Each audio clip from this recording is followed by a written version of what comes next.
Volkswagen, d'origine allemande, numéro 1 des ventes en Europe, ak Gridwell, numéro 1 des ventes en Chine. moo leen di may seen émission Subatel.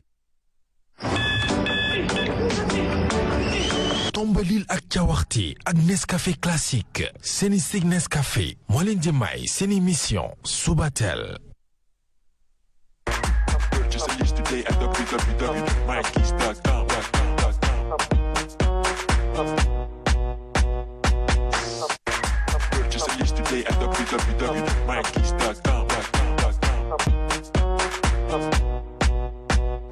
salaamaaleykum mbokku téléspectateurs yi di leen nuyu di leen sargal di leen dellu njukkal bu baax a baax di leen souhaiter un excellent week-end waaye laata loolu dañuy fas yéene rek yee leen ci biir Subatel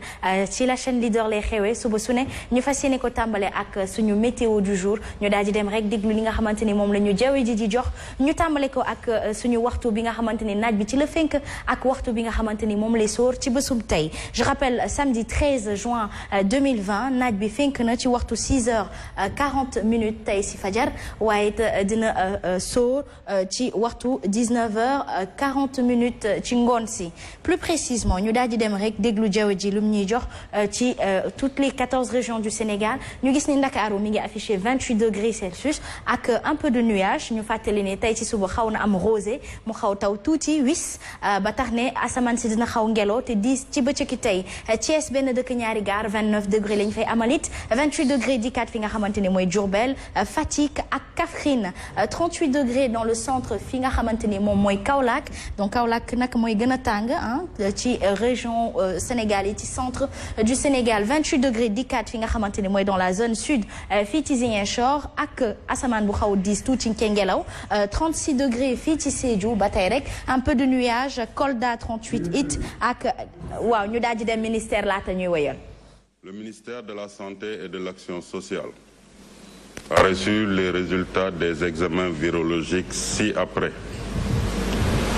Sur 1378 tests réalisés,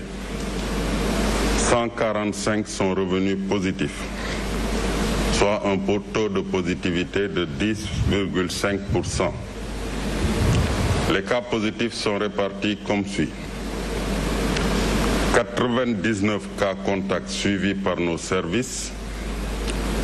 27 cas importés à l'AIBD, 19 cas issus de la transmission communautaire répartis comme suit. Point E 1, Matam 1, Thiaroye 1, Mermoz 1, Sicap Mbao 1, Thiadiaye 1, Tivaouane 1, Diourbel 1, Touba 5, Colobane 1, Médina 1, Grand Yoff 1, Plateau 1, Guédiawaye 1 et enfin Keur Mbaye Fall 1. 128 patients hospitalisés ont été contrôlés négatifs et déclarés guéris. 22 cas graves sont pris en charge dans nos services de réanimation. 4 nouveaux décès liés à la Covid-19 ont été enregistrés dans nos structures ce vendredi 12 juin 2020. À ce jour, 4 996 cas ont été déclarés positifs, dont 3 228 guéris, 60 décédés et donc 1707 sous traitement. Le ministère de la Santé et de l'Action sociale exhorte les populations au respect strict des mesures de prévention individuelle et collective. Tey bésu samedi 13 juin 2020, ministère de la Santé et de l'Action sociale jot na résultat examen yi may waaj a lim ci junni ak ñetti téeméer ak juróom-ñaar fukk ak juróom-ñett test yi ñu def téeméer ak ñeent fukk ak juróom ñoo ci positif maanaam juróom-ñeent fukk ak juróom-ñeent ay cas contact lañ ñaar fukk ak juróom-ñaar di ay cas importé fële ci aéroport international Blaise Diagne fukk ak juróom-ñeent di ay cas communautaire benn ci Point E benn ci Matam benn ci Thiaroye benn ci Mermoz benn ci Sicap Mbao benn ci Thiadiaye benn ci Tivaouane benn ci Diourbel juróom ci Touba benn ci Colobane benn ci Médina benn ci Grand Yoff benn ci Plateau benn ci Guédiawaye ak benn ci Kër Mbay Fall téeméer ak ñaar fukk ak juróom-ñett ci malade yi ñu hospitalisé woon wër nañu bésu tey ñaar fukk ak ñaar ci suñu malade yi ñu ngi ci suñu service réanimation yi ñeenti malade ñàkk nañ seen bakkan démb ajuma 12 juin 2020 ci suñu service hospitalisation yi ñeneen ñi des hôpital ñu ngi am tan ci bésu tey dalee ko ci cas bu njëkk bi Sénégal am wàññi nañu ñeenti junni ak ñaari téeméer ak ñaar fukk ak juróom-ñett ñoo ci wër juróom benn fukk ñàkk ci seen bakkan mu des ci suñu service yi malade yi nga xam ne ñu ngi leen di traité junni ak juróom-ñaari téeméer ak juróom-ñaar ministère de la santé et de l'action sociale mu ngi dolli di woo askan wi ñu sàmmoonteeg digle yi nga xam ne moom la ñuy joxe bés bu nekk maa ngi leen di sant di leen gërëm wasalaam. ñu di ko jaajëfal bu baax a baax ci dégtal bi ñu moytu rek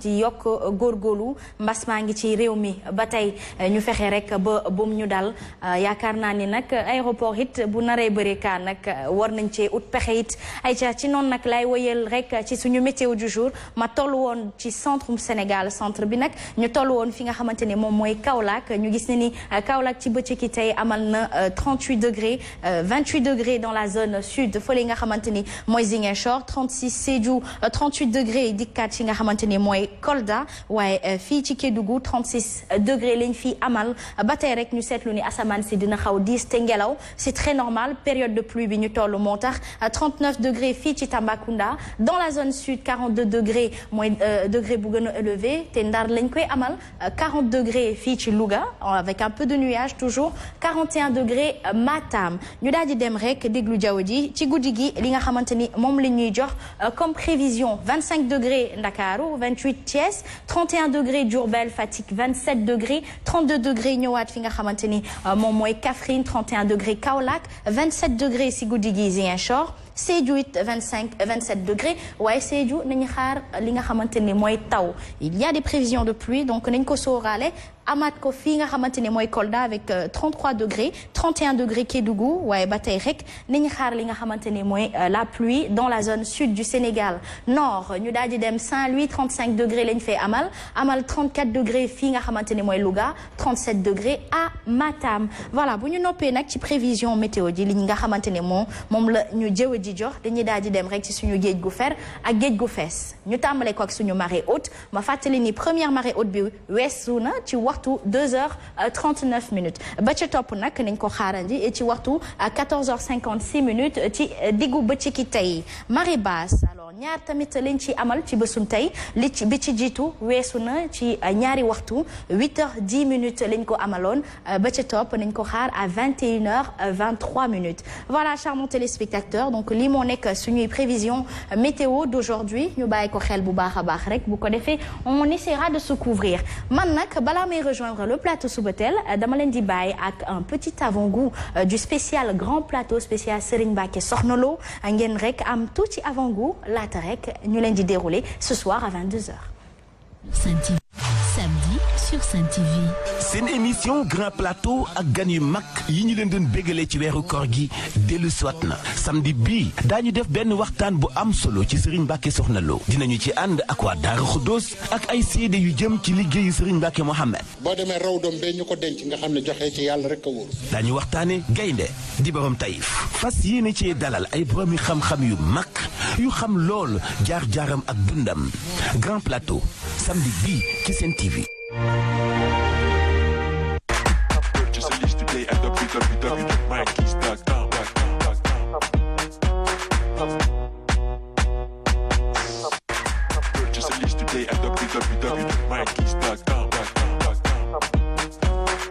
di nuyu ñëpp di leen sargal di leen delloo njukkal ba tey rek ñu desandi ci suba teel ma fas yéene nuyoon teg samay naataango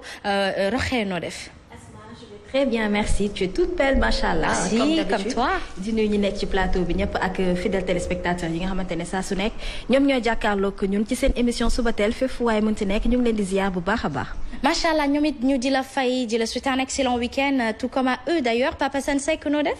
bismillahi rahmaani rahim salaamaaleykum wa rahmatullah taala wa barakatuhu yaa Seydi Moussa Roxeya xasma yàlla ak ki nga xamante ni mooy sunu gan bi Seydina Lamine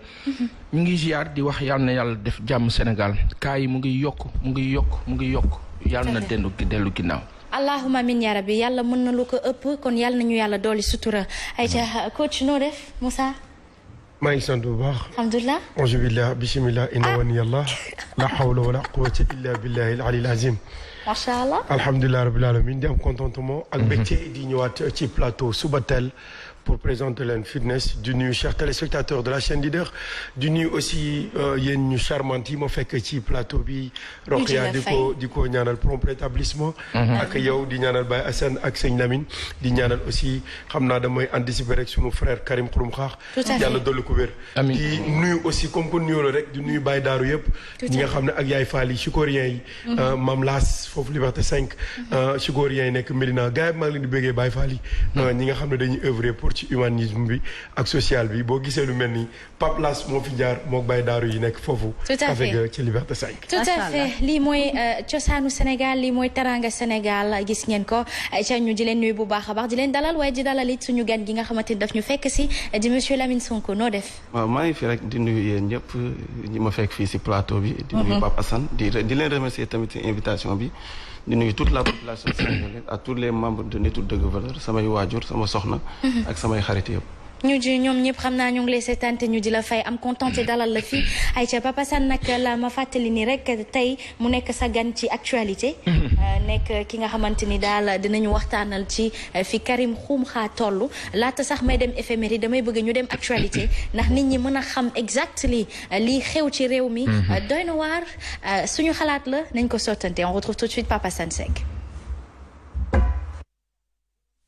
Antiseptique la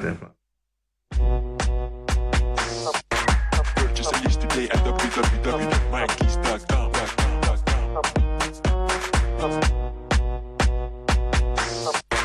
Purchase a list today at www.mykeys.com.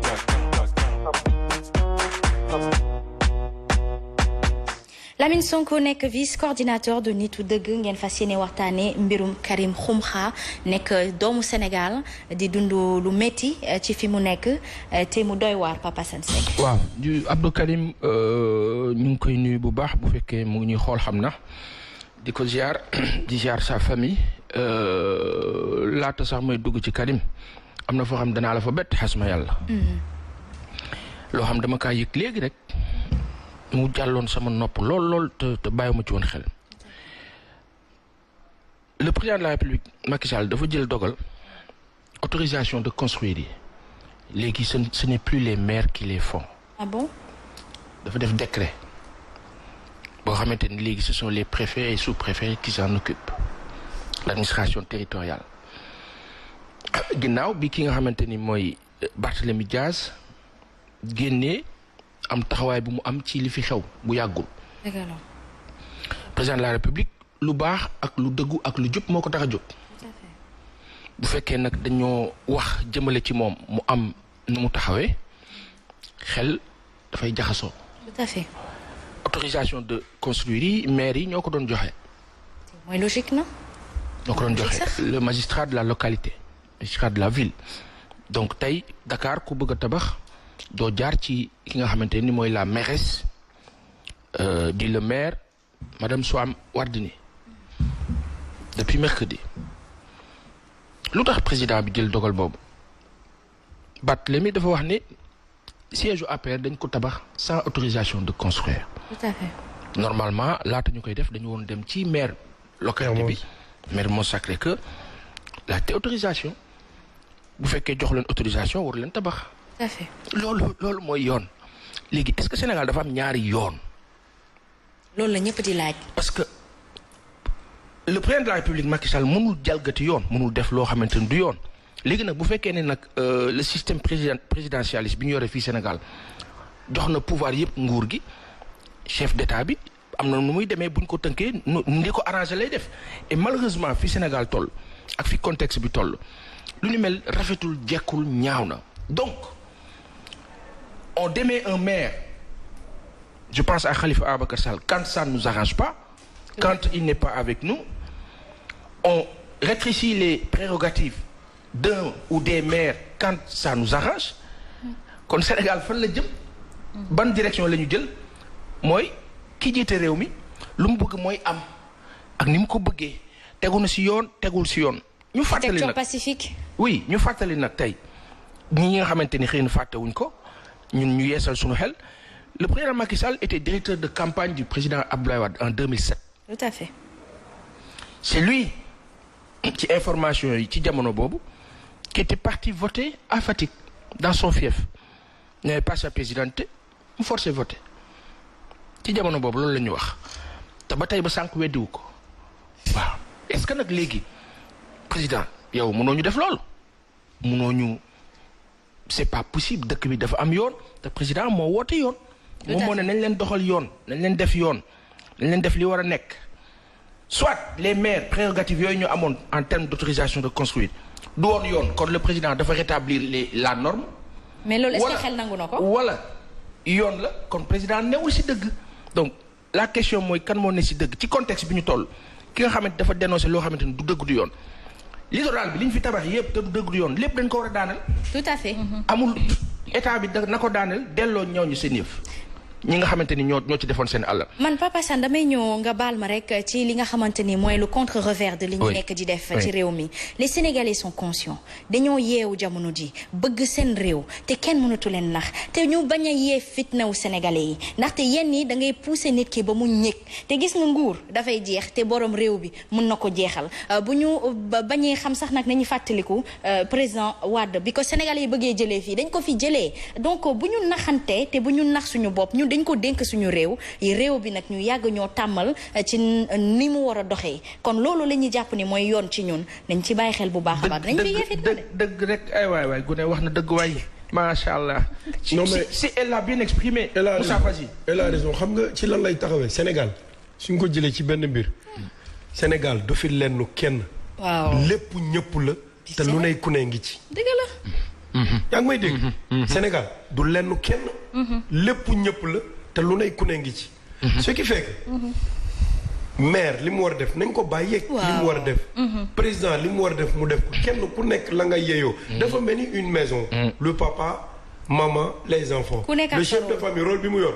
yaay yor bi mu yor. doom yi kii liggéey ci kër gi. chauffeur la. mécanicien mais kenn ku nekk sa liggéey mooy li may wax toujours. les hommes qu'il faut. à la place qu'il faut. pour que ñu mën a nekk li ñu war a doon. tant que defuñ ko. dañ ñee fitna sénégalais dañ ñee ñeegum sénégalais comme ni ko Paasan waxee li xaw a tee xel mooy pourquoi ce moment là. pourquoi ñu bàyyi ba instant bi ñuy xeex ndax littoral bi nga xamante ne ñëpp a ko moom. ndax dañuy gis ne fii doomu Sénégal doomu réew mi parfois pour ñu am accès ci yenn endroit yi pour ñu moom ko sax problème la dañuy préférer dem jox ko ñeneen ñoo xamante ne feneen la ñuy jógee. te pourtant ñun mënoon nañ ci bénéficier wu donc comme li ngeen wax rek réew mi ñun ñoo ko moom. te kenn ku ci nekk da cee am wàll aussi les hommes qu'il faut à la place qu'il faut. Monsieur Lamine Sonko sa xalaat. waaw sama xalaat daal mooy gis nga réew mi nañu waxante dëgg suñu xoolee depuis Macky Sall bu mu fi ñëwee 2012 ba léegi affaire de jaay doole moo fi nekk affaire de yaama neex y a une gestion clanique de notre pays daa mel ni dafa am benn 1% de la population sénégalaise bu nekk di tong-tongee suñu réew mi au détriment des 99%. xool la ñun baadoole pour ñu am 150 mètres carrés problème la. et puis yow soo amee sa responsabilité mais il a été élu comme les maires ont été élus. donc moom ban prérogative la am tey ak loi d'habilitation bu ñu ko jox c'était ça le fourre-tout. loi d'habilitation bi lay profito mooy li ñu wax rek il profite de la pandémie ou bien du coronavirus pour restreindre nos libertés ñun loolu lañ gis. mais corona bu mu amee ba léegi man gisuma benn avance bi moom ceeb bi gisuñu ko lu ñu fi wax gisuñu ko ay détournement tey la wàllu gën a ay donc dafa jot foo xamante ne wax dëgg yàlla ñun les mouvements citoyens ak nitu dëgg valeur ce qu'on veut c'est que nit ñi taxaw tem c'est vrai. feebar bi am na kenn bañu ko mais nag mënuñu toog tamit ñu ñuy rey tamit lentement sûrement comme suñu waxee George Floyd tey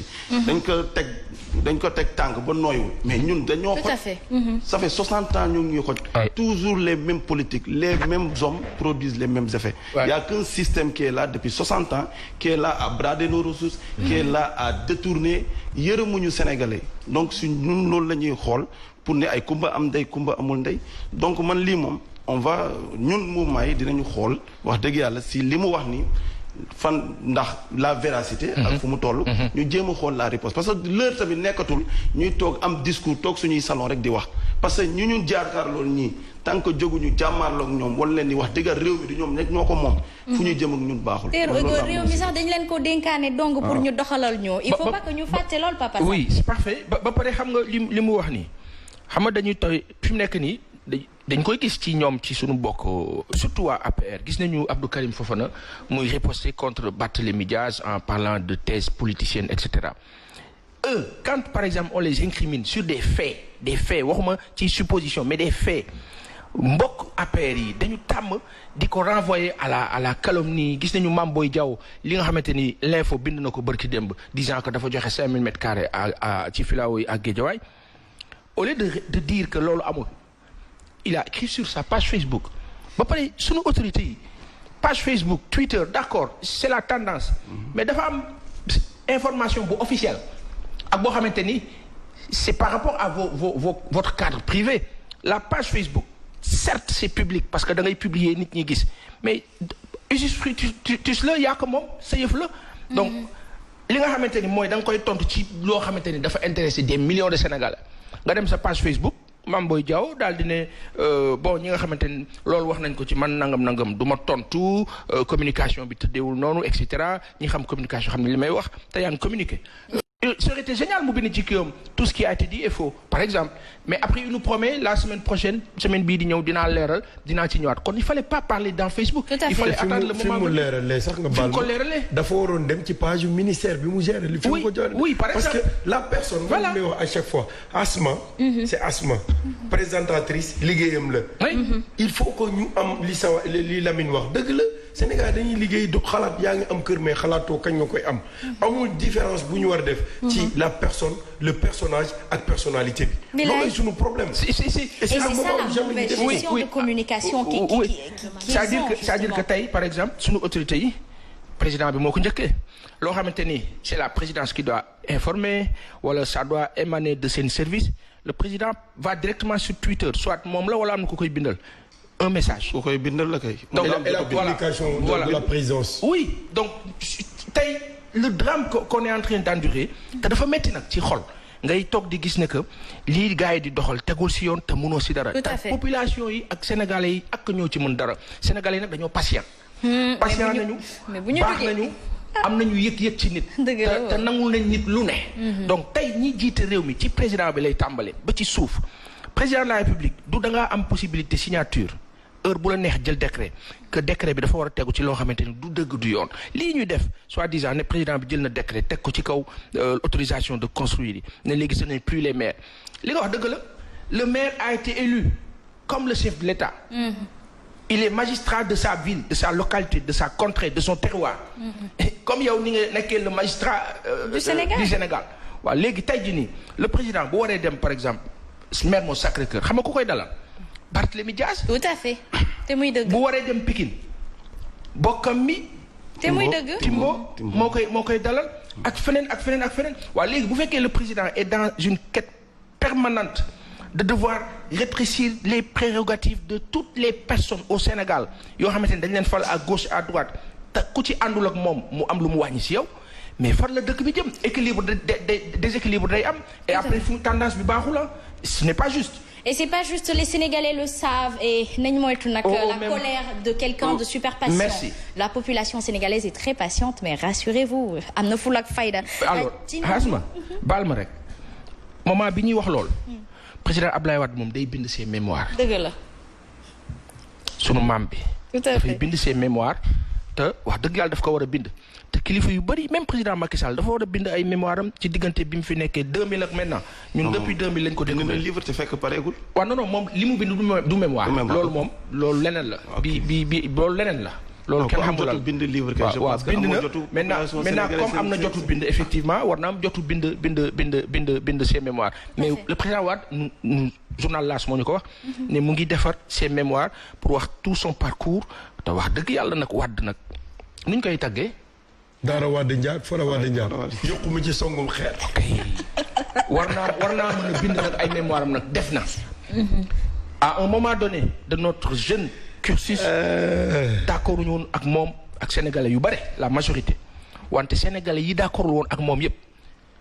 ba ñuy ñàkk d'accord ak moom ak tey nangu nañ ni kii kilifa la ndaanaan la koo xamante ni Afrique ak der bu ñuul ñëpp ko war a reconnaître parce que ñuy tete Abdoulaye Wade dans les années on va dire à part ñoom Lamine Gueye yi nga xamante ni ñoo ko jiitu woon Lamine Gueye boobu Bakar Wali nekkoon président du conseil nekkoon ki nga xamante ni bokk na si ñi ko jox bourse Lamine Gueye boobu gannaaw moom ak ñoom Mamadou Dia président Abdoulaye Wade mooy ki nga xamante ni moom rek moo jàkkaarloo woon ak Senghor ci jamono boo xamante ni kenn xalaatu ko c'était impossible 1974 ginnaaw moom bi mu njëkkee ànd ak Senghor mu teg son parti Parti démocratique sénégalais di dox nag 26 ans de lutte ci opposition ñàkk 88 ñàkk 93 ñàkk 81 te élection yi mu ñàkk yëpp nit ñi amoon njort ne waroon na si mën a am dara au vu de ce qui s'est passé ak parti socialiste mu dund lu métti nag lu ne ak ñoom ñëw ba 2000 yàlla defal ko sutura ci moment boo xamante ni bu ñu fàttalikoo président Abdoulaye Wade demoon na ci jamono ci nit ñu wax ba bëggatul sax waxi politique bi à un moment donné ñoom Amath Dansokho yàlla na ko yàlla yërëm ak Abdoulaye Bathily ñoo nekkoon ñi nga xam ñoom la ñu wax ne ñoom ñoo dem forcer ko fekk ko France ne ko il faut nga ñëw yàlla def li mu def waaw kooku am na mérite boo xamante ni Sénégal ak Afrique ñëpp ko war a téye fonk ko naw ko parce que tey jii nii démb ak barki démb bi ñu fiy tudd Lamine Diack ñoo leen wax ni Abdoulaye Wade bu nekkoon moo nekk ci nguur gi tey Lamine Diack li ko daal du am naam dañuy wax ne Lamine Diack ak Abdoulaye Wade Lamine Diack dafa xeex Abdoulaye Wade l'un dans l'autre waaye ñaari mag yu xamante du ñu réeroo. dëgg la te ku si wax na nga ci wax la nga xam. ndax dañuy déggoo foo newul. tout à fait. ñu wax ne bu fi newoon tey li xew du xew bu fi newoon tey sunu ndox mi duñ ko jox France bu fi newoon tey sunu mbiru teer bi duñ ko dund ak leneen ak leneen ak leneen. te njort mën na faa yegg ndax bi mu fi nekkee demutoon noonu sax. waaw donc tey. mu ngi bind seen mémoire lu ñu yàkkamti la parce que lim ñu war a wax bari na. tout à fait mémoire nag ki koy bind dina am lu mu ñuy jox. ak lu mu ñu dul jox lim ñu dul jox dañuy jàpp ne mooy ñagas-ñagas yi ci dernier moment de son régime yenn erreur yoo xamante ni jot na ko def moom ak ñi mu ànduloon mu nekk loo xamante ni xëy na mënut a ñàkk et le président de la République Macky Sall a l'opportunité aujourd'hui de ne pas tomber tout à fait dans le même spectre. tout à fait alors ñu waxtaanee ki nga xamante ni nag mooy kaw Karim Xrum-Xa je pense que Covid 19 dafa waroon na ñu indi yërmande Pape Assane indi bëggante indi saafonte ci lu baax indi waat jikko yi maam yi xeexoon ba ñu am ko ñun ba ñëpp ràññee ñu ko mais je pense que tey jii nii nit ñi ñoo ngi xalaat seen bopp surtout suñu nguur gi sénégalais yi nag loolu la ñuy xalaat loolu la ñu wax ba tax ne Karim Xrum-Xa feebar na ñu génnee Bougazeli nga xamante ni dafa def ay ne feebar moo tax ñu génne ne feebar moo tax ñu génne ko ki nga xamante ni nag kenn xamul ndax dina toll ci diggante dund ak dee ci prison boobu ñu bëgg ko fa bàyyi muy Karim Xrum-Xa waaw Karim fu mu toll Karim en fait maa ngi koy nuyu di ko jaale tamit parce que grande sœur am dafa décédé la dernière fois di ko massawu di ko yal na ko yàlla xaare àjjana sœur bi gaañu moom tamit Karim Kaam ñun ñëpp xam nañ ko Karim bien vrai nit la koo xamante ne Sénégal peut-être je le prends comme un Thomas Sankara un incompris par rapport à la population sénégalaise ñun Sénégal dañu am problème boo xamante ne nit ki du ñu xam sa njëriñ tant que jógewu fi loolu mooy problème bi c'est ce qui est désolant Karim suy xeexul pour moom kese ñun activistes yi il faut nit ñi xam ne ñun dañuy ñëw pour ay lanceurs d'alerte lañ ñun faruñu fii wala farfale dañuy xool loo xamante ne yaakaar nañ ni la population ou bien le peuple ñu ngi koy toroxal ci côté boobu wala gisuñu seen bopp ñu alerter l'État pour au moins nit des fois mën na jël une mauvaise décision suñ la alerter nga xam ne kat est-ce que du ma déglu ñii di wax donc war nañu bàyyi xel ñu war a xam ne état bi wax dëgg yàlla néewuñu fi ne dañuy xeexu ne mais suñu gisee injustice dañ koy xeex ak ku mu mënta doon tey Macky Sall su fi jógee keneen ñëw Sonko mu ñuy wax nii sax te ma sant Sonko man sama bopp su ñëwee suba def fi lu dul yoon ñun dañ koy topp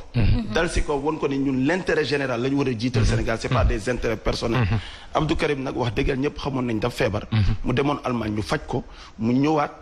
ak lim fi waxoon li xewoon ñun ñëpp xam nañ ko mais ñëpp xam nañ ne Karim n'est pas violent kan moo mës a gis fu Karim jëlee xeer wala policier interpellé ko mu taxaw riposte ne day xeex ak moom amul léegi nag écart de langage ak nit ki suñu laalee sa xol ak diine fu mu sori mën na am mais il assume totalement li mu wax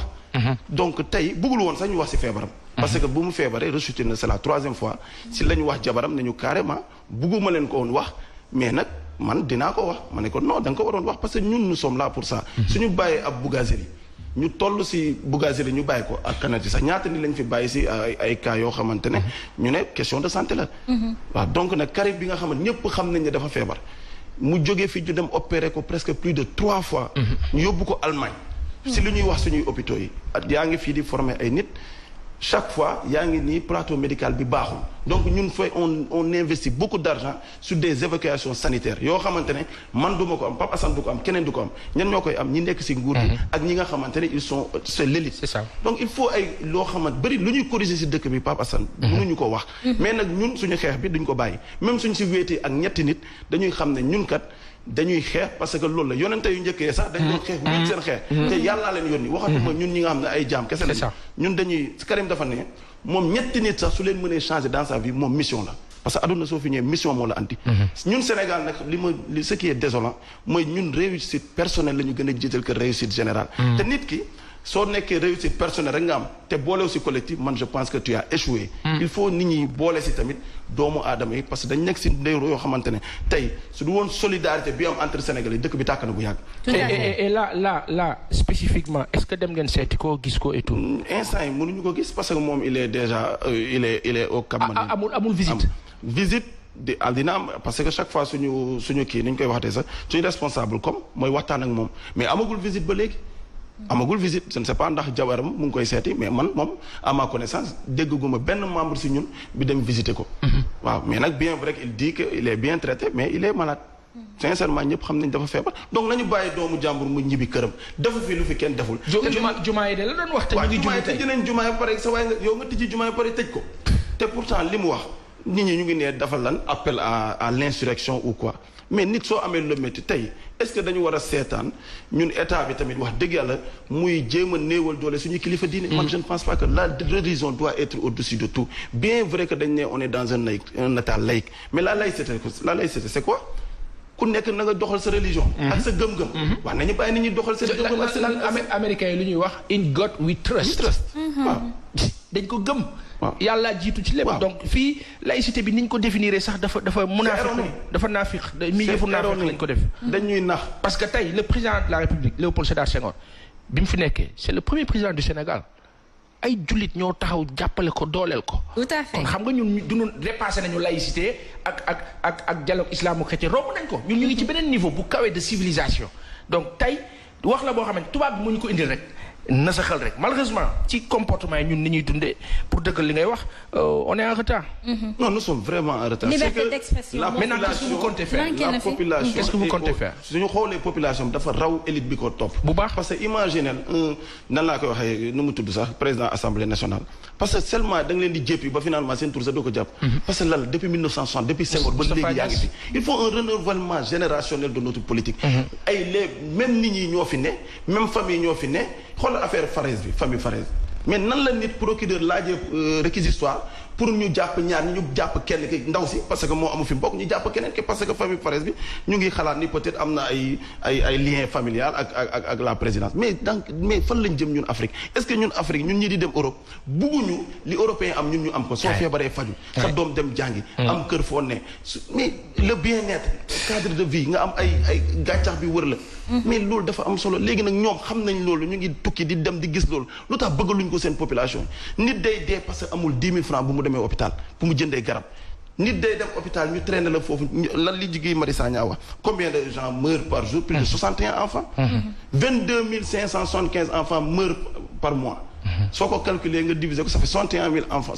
enfants par jour ñooy dee nga may wax mbas c'est bien vrai que am na te si période mbas bi ñu jàpp Karim dugal ko kaso te xam nañ feebaram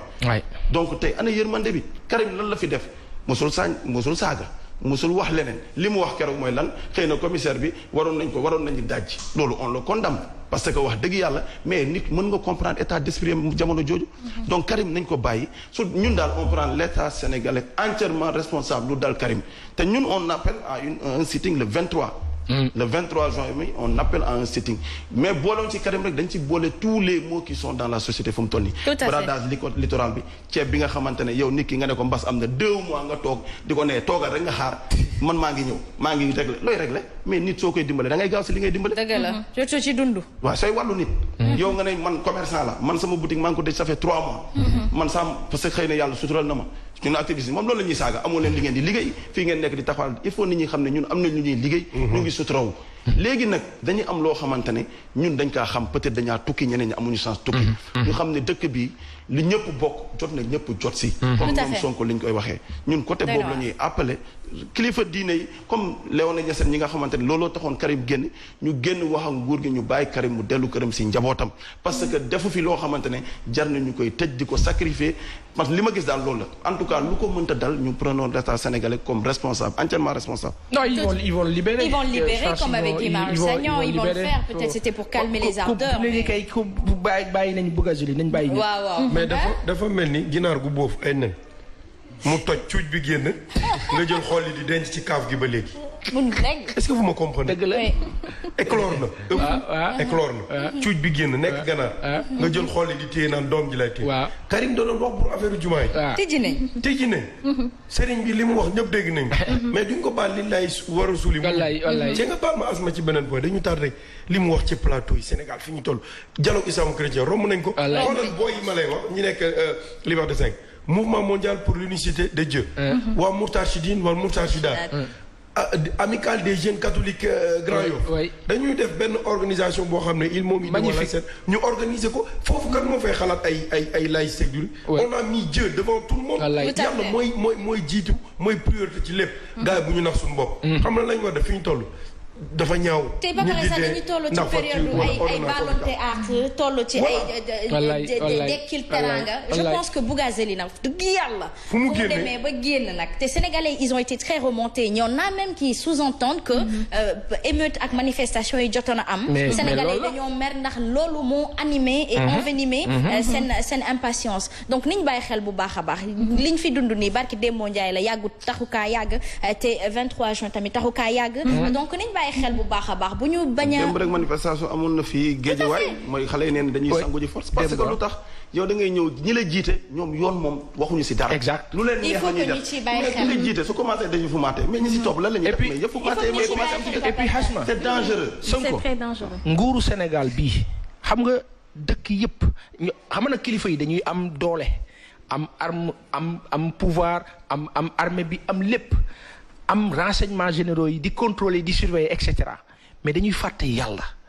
gis nga contrôle boo mënti am dafa am ku lay contrôler yow miy contrôler président Macky Sall ak ñi mu àndal ak ñi koy conseiller ak ñi ko jege ak sénégalais yu ñuul yooyu nga xamante ni dañuy ñuul nii ci der wante ay tubaab lañu. sénégalais yu ñuul yi nekk Sénégal di liggéeyal France te jege lool président bi ñooñu la président Macky Sall war a moytu parce que suba li nga xamante ni moo war a dal ci kawam yàlla nay jàmm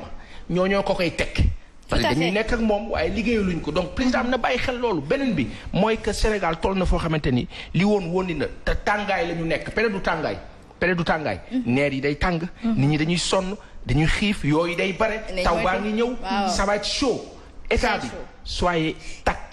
liggéey leen ak tact. Et ce sera à cet instant-là que l'heure sera grave. Merci beaucoup Papa Assane Seck mu nekkoon l'actualité du jour ci noonu nag la ñuy gërëm rek gan gi qui reste en notre compagnie dans cette première partie di monsieur Lamine Sonko ci naka noonu nag la ñuy dem rek ci savoir vivre et savoir. On retrouve tout de suite Rokhaya.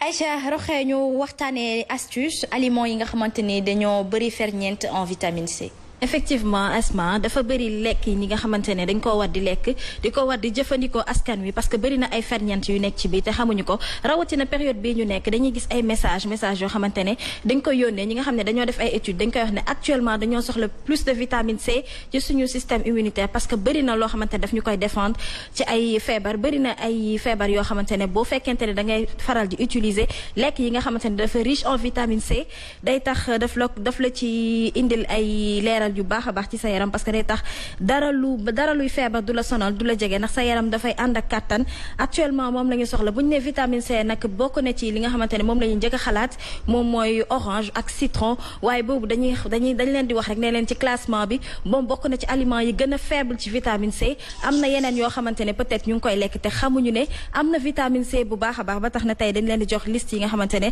mooy les 20 aliments les plus riches en vitamine C moom lañ leen di fàttali pour yéen yi nga xamante ne yéen a nekk seen kër wala def ay courses ñi nga xamante ne tout le temps dañuy wër vitamine C jarul ngeen di dem di wëri parfois ay garab yu leen di sonal ndax mu ngi nii suñu légumes yi nga xamante ne moom moo fi am ak fruits yi bëri na ci yi nga xamante ne dafa riche en vitamine C bi ci njëkk nag moom mooy goyave ndax ku ñu ne woon ne ko goyave bëri na vitamine C sax di nga xoolaat naan waa est-ce que lii am na effectivement classement bi moom moo ci jiitu goyave bu ngeen koy lekk mu nekk na fruit bi nga xamante ne moom moo gën a riche en vitamine C bu ci topp nag moom mooy poivre jaune bi moom itamit bu ngeen demee ci marché yi yéen jigéen ñi surtout di ngeen ko xàmmee boobu noonu bëri na aussi vitamine C bu leen fàtte aussi cassis muy fruit rouge. yooyu tamit de kiiwal ba Assane da koy yee samedi teel bi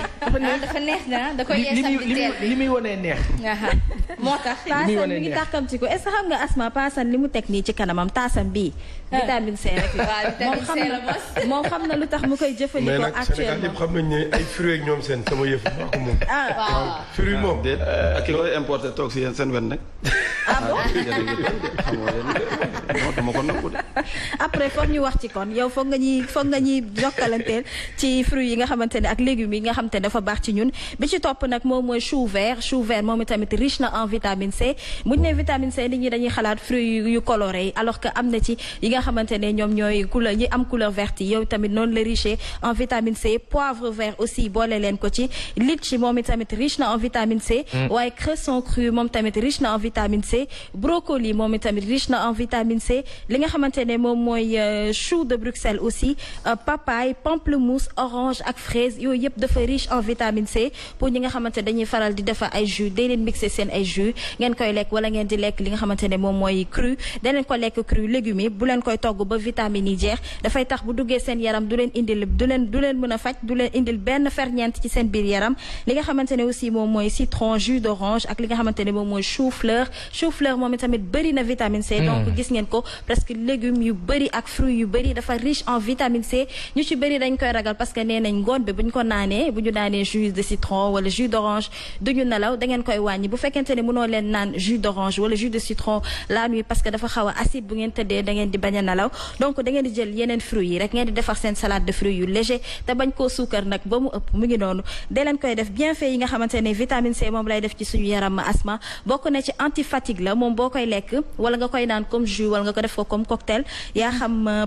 dessert boo ci mënti defar def anti-fatigue la en même temps dafay renforcer ce système immunitaire maanaam dafay défendre lépp luy bactéries ak infection ci sa biir yaram donc actuellement loolu soxla nañ ko parce que réew mi pollué na bëri na li nga xamante ne moom mooy ay microbes voilà dafay contribuer ci cicatrisation des plaies maanaam boo amee góom bu fekkee da ngay faral lekk vitamine C dafay gaaw a tëju ainsi que bu fekkente ne da nga am fracture nga damm wala nga am yenn jafe-jafe yi ci sa yax donc booy lekk lu am vitamine C daf koy faj bu baax a baax mais aussi dafay maintenir sa vaisseau sanguin yi en bonne santé soxla nañu loolu ci suñu biir yaram waaye aussi anti stress la en même temps dafay améliorer li nga xamante ni moom mooy sa humeur ndax yii boo koy lekk da ngay kontaan da ngay happiness da ngay free foo mënti nekk ku la xool da ngay koy wax rek moom da koy lekk mais xappi nga quoi voilà mi ngi noonu mais jëlaguma ko rek mais bu ma wàccee moom laa bëgg a jël ndax suba teel bii moom boo yeewoo rek ba ndékki ba teg say vitamine C rek teg say fruits ak sa jus d'orange jàkkaarloo ko suba teel da ngay am lu bëri moo tax dañ koy faral di ko favoriser day leeral kanam de ñoo ngoog nag mi ngi noonu moo tax bu fekkee ne da nga bëgg a perdre poids aussi deneen faral di lekk lii ngeen éviter yu gras yi de trop li ñuy faj yomb na te cherul pourtant chaque jour ñu ngi koy gis ci jàllo yi ci pël yeeg ci marché yi fu ngeen mën ci dem da ngeen ko fay am mais aussi dafay favoriser li nga xamante ne moom mooy sa wérgu yaram mais aussi li nga xamante ne moom mooy karaw ak ay ongle maanaam ay we donc yooyu yëpp bëri na ci ay ferñeent yi nga xamante ne moom dala ci jàppale bu baax a baax pour nga nekk en bonne santé mais aussi dafay ralentir li nga xamante ne moom mooy ce processus de vieillissement maanaam booy lekk yooyu da ngay gis ay paa ak ay mère yoo xam ne da nga leen di xool naan nii est-ce que jox nañ la seen âge alors que ñooñu li ñuy dundee moom moo baax seen alimentation la ñuy suivre bu baax a baax ndaxte alimentation dafa am solo moo tax à chaque fois dañ leen koy indil ci astuce pour ngeen xool naka ngeen koy war a jëfandikoo borom teint yu naañ ñi nga xamante ne dañuy leer te duñu diwu ñi nga xamante ne dañuy sourire dañuy jovial tout le temps boo leen xoolee xam ne dañuy nekk en bonne santé balaa ñuy dem salle de sport dañuy jëfandikoo li nga xamante ne moom mooy lekk yi nga xam dafa bëri ay ferñeent moo dal Pa Assane wallaay kii li mu wax nii moom lay dundee savoir vivre waaw savoir être ak astuce de non vieillissement déggoo coach ne la moom mooy borom fruit kii di ko feelu est-ce que xam ngeen benn affaire dañuy daan seetlu ci jamono nit bu tawatee ñu yóbbul ko ay fruits alors que avant muy tawat la ci war a sax dëgg la mais dëkk bi moo demee noo xamante ni dañu dem ba fruit mel ni luxe mel ni lu extraordinaire te nécessité la fruit oto ndox courant téléphone c'est des outils la de vécu de vie boo xamante ni nit bi daf ko war a mais loolu boo waxee ñu ne waxati na wala contre na nécessité la nécessité la c'est une nécessité pour la vie système xam nga tey TVA 18% nga dugg fii hypermarché bi exclusive wala nga dugg jënd loo xamante ni valeur u 6 000 francs la waa ji defal la facture mu nekk 8 000 et quelque dëgg la de nga xool sa kayit ñu bindal la taxe fii taxe yooyu yëpp am ku koy récupérer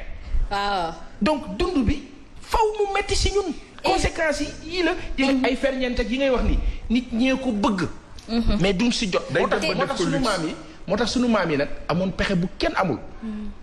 keroog sunu kilifa bi Serigne Cheikh Thioro Mbacke bu Serigne Bara daf ma ko doon fàttali uul lëng tol alom solom di tax new konkorong ay konkorong la oraaj ay fruits la yoo xamante ni gisaduñ ko sax ñun am na ba tey nag yooyu dañ ko war a delloo si xewar keroog la ma ko sama papa di wax xewar ko am na ñu bëri génération bi xamuñu xewar xewar boo dogee wala nga am tooy waxuma la nga mbàcc ko rek ñun fii Sénégal leneen léegi kuy lekk fruit tubaab nga waaw mooy li ma la wax dañ ko yóbbu ci luxe bi te waru nekk ci luxe nécessité la parce que dafa cher c'est pas accessible pour tout le monde dafa am ñoo xam dañ koy bëgg mais duñ ko bëgg a jënd pourtant en fait suñu waxee ci fruit parce que l'importation moo tax fruit normalement cherul mais importation taxe yi mu wax nii parce que ñun tey imaginer nga dédouanement un conteneur tu le dédouanes à 5 millions et quelques so waaye léegi soo ko jëlee ajouté ko ci ce prix de revient mais finalement dafay mujj alors que mooy li nga wax rek sànq mooy ñun daa mel ni rongoju baaloo la mooy cimetière bu ñun en fait les importateurs soo gisee te ñun suñu sañoon du ñu dem di jéggaane lu ñuy jëli banaa yi jéggaane jëli ko Côte d'Ivoire mais mën nañ ko defar fii mais Sonko ñu jàppale doguma la yàlla bu yàlla dog baal ma acteur bi ma la jox Kolda dafa fees dell ak banaan am pagay Tamba tamit léegi lan la ñu war a def ngay jëli banaan orange bi ñuy jëli Maroc am na fi lu tax du ñu def ba am orange boobu te mën na fi nekk ndox ñu wër fépp donc am na loo xamante ni 60 ans yi ñu dund yëpp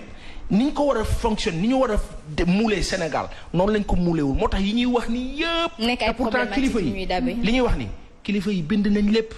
yor nañu dossier yëpp. mais jëf moo des jëf bi nag dafa laaj fula. paasan baykat yi da ngay gis ñu bëri duñ ci gis seen bopp. ñu bëri dañuy perte parce que dañuy bay seen ay fruits ak ay légumes yu bëri mais balaa ñu koy indi sax yu bëri yàqu na. ba pare dañ koy indi duñ ko jënd ñu dem jënd yi nga xamante ne comme li ngeen wax rek c'est importé parce que dañ naan moom moo gën a frais wala nii wala nii. après loolu tamit roxee nga baal ma ci ñun la. ñun tamit war nañoo mën a consommer local.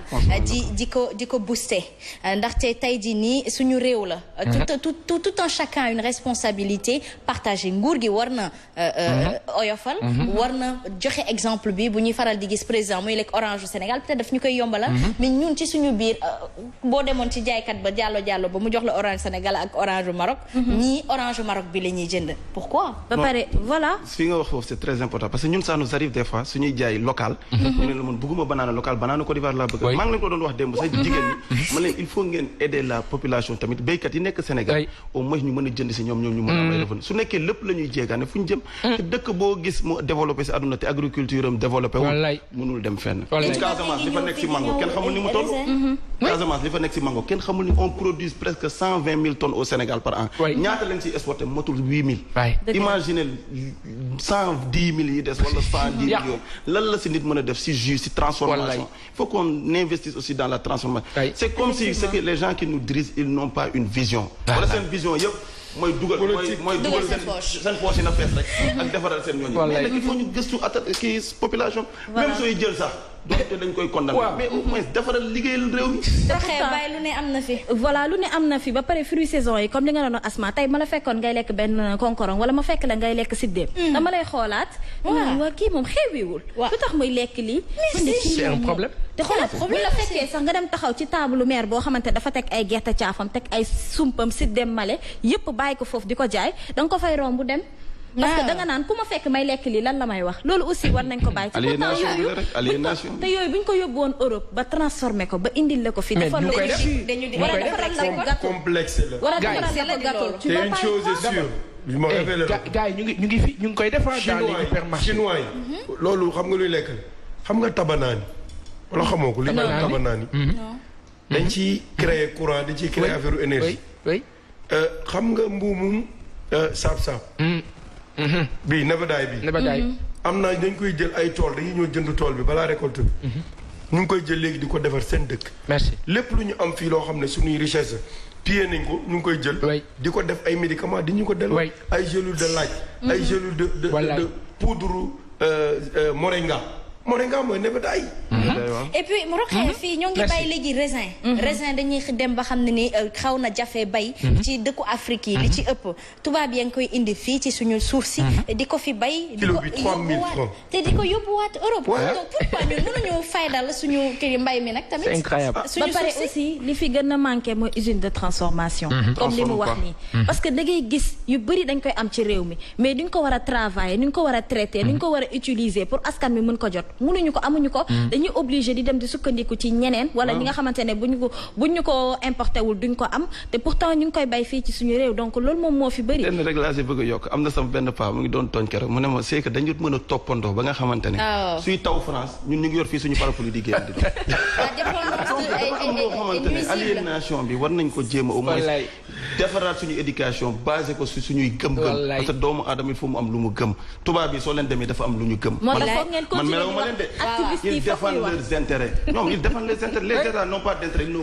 n'ont pas d'amis n'ont que des intérêts à défendre nañuy jël comme Donald Trump ñëpp koy ngaañe mais moom il dit l'Amérique d'abord pourquoi pas ay Macky Sall ay IBK ñeneen du ñu toog ne kat le Sénégalais d'abord lépp luy dugg Sénégal ñun jóguñu ne étranger yi dugg na fii déedéet ku am carte Sénégalais on te considère comme un Sénégalais tout à fait donc loolu bu ñu dugg si loolu mais ku fi nekk ñu jéem a xool lépp lu ñuy def ñu xool si intérêt Sénégal lan lañ si am lan la si population bi mën a gagner su nekkee dafa safaanoog suñu intérêt général mais nañ ko bàyyi mais intérêt personnel nga ñëw ñu corrompre la jox la dara nga dugal sa poche nga guddaan naan ak sa famille yor say karkat mais yow am Rousseau amoo gàcce boobu sax man mii Lamine Sow dama may bor j'importe mais dama may bor xëy na su ma jógee si émission bi sax gars yi ñëw fekk ma kaay da ngay wax télé kaay fay ma sama xaalis alors que ñun lu ñuy dund yàlla rek a ko xam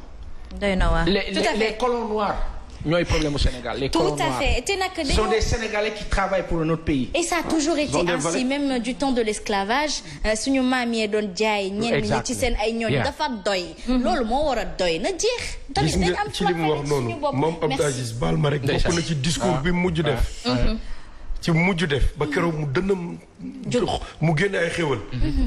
nañu bàyyi intérêt personnel ñu yóbbu intérêt général daf ko wax a wax ba loolu mujjee wax effectivement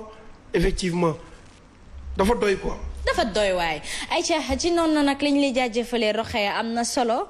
mu nekk loo xamante ni dina jëmal Sénégalais yi kanam. merci beaucoup Asma surtout nag ñi favoriser jamono ji citron nag ak orange. di leen tàngal ndox di dagg citron di ko def ci verre yi di ko naan parce que lekk na loo xamante ne boo koy naan actuellement mën na laa dimbali ci jàngoro yii ñuy dégg. donc wut leen seen limon ak seen kaas ndox bu tàng ak seen lem di ko naan parce que gis nañ message yi nga xamante ne ñoo ngi circuler Pa Assane xam na ci dara te moom mi dandité bu ngeen gisee taasam bi xam ne lu efficace la di leen jaajëfal bu baax a baax mais aussi duma fàtte Ndeye Ngone ci coiffure bi mu ngi nekk ba Médina rue 24 angle 25 Gonista 77 082 68 68 merci beaucoup à vous. merci à toi ci noonu nag la ñuy daal di dem fitness on retrouve tout de suite ki nga xamante ni moom mooy coach Moussa mu tàggatal ñu yaram gi tuuti laata rek ñu dem suñu page publicitaire.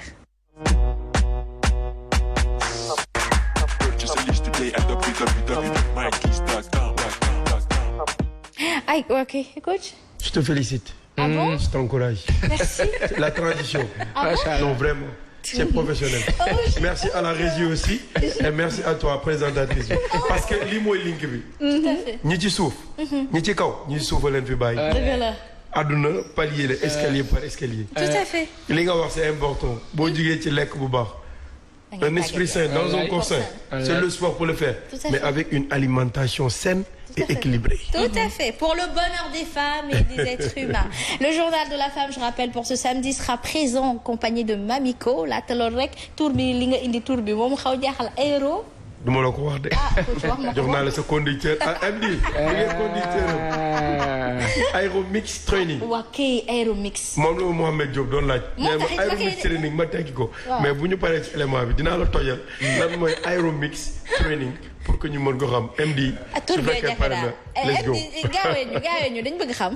Yo boy Lil Def Girl Sena. En featuring avec Barham après 5 c'est 6 yaa ma gën a naw de nigga ha julli nañu dalal suñuy loxo ñaan ci Yàlla buur bi mu musal ñu ci feebar bi julli nañu dalal suñuy loxo ñaan ci Yàlla buur bi mu musal ñu ci feebar bi di coronavirus wala Covid-19 feebar la buy wàlle feebar la buy rey ku nañ ci jóg sa ba muy teel nañu aar suñu bopp aar suñu njaboot di raxas suñu loxo ba mu set te jéem a bàyyi ni yóbbu bëri bi ndax loolu rekk moo ñu ci mën a génne. Le coronavirus est une maladie qui tue. Elle tue kon nañu jóg sa ba muy teel. Don't stop to cry. Don't stop to cry. Cry for everybody around. Julli nañu dalal suñuy loxo ñaan ci Yàlla buur bi musal ñu ci feebar bi julli nañu dalal suñuy loxo ñaan ci Yàlla buur bi musal ñu ci feebar bi di corona. wax nga dugg julli nañ woote nañu yow réew mi ak bitim réew ñu ñaan ci corona bi mu bañ ñoo ko mu ko yóbbu la ñu ngi ñaan Yàlla mi xam ne daal moo di natt bi ci àdduna bay mu génn ko julil noo mën a julee ñaanal noo mën a ñaane ñu bàyyi la ñu suuf dalal suñuy loxo ñaan ci Yàlla buur bi mu musal ñu ci feebar bi di corona wax nga dugg julli nañ woote nañu yow réew mi ak bitim réew ñu ñaan ci corona bi mu bañ ñoo ko fu mu ko yóbbu la ñu ngi ñaan yàlla mi xam ne daal moo di natt bi ci àdduna bay mu génn ko julil noo mën a julee ñaanal noo mën a ñaane ñu bàyyi la mi soo génnee sa kër wala dugg na nga raxas say loxo bàyyi la mi soo julli nañu wax nga dëgg nañu woote national ak internal ñaan ci yàlla bu fexe ñaan mu fi musal ñu ci feebar bi julli nañu yàlla gaaw a jeex tàllal suñu loxo ñaan ci yàlla bu